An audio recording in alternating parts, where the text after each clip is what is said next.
Bọc in rồi, bọc in rồi, bạn chụp được bọc in. Đây bác con này, in.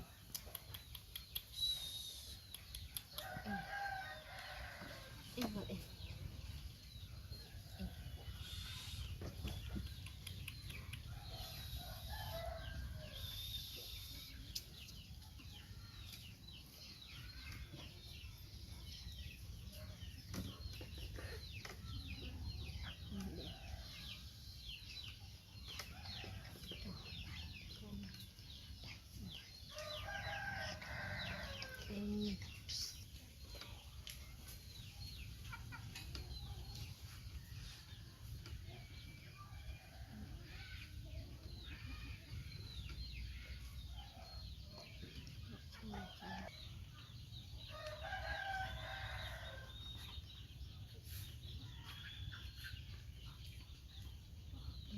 Mình cắt tiếp.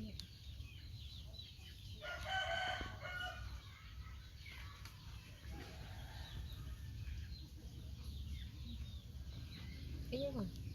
Cái gì?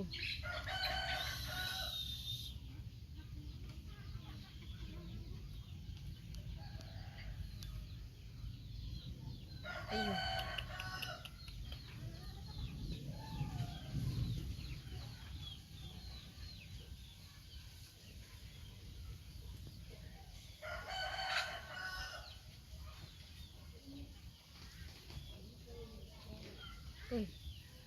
Ôi trời ơi.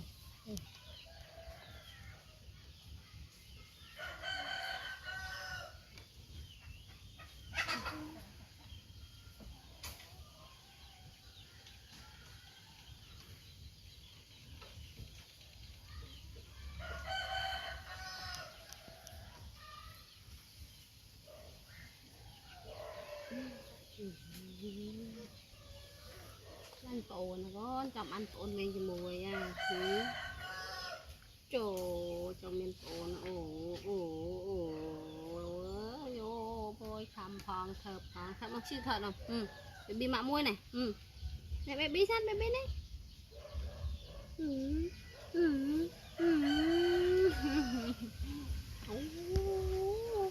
Anh mặc ấy mà con ấy không lên trên ăn tệ ăn mong ấy nha để chặt thòng ăn riêng ăn mực khổ lượng cặp ấy nhá con ít chà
อืม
ลูกเขาผมมันลืมไม่เนาะสงสารคือสัตว์เลยดี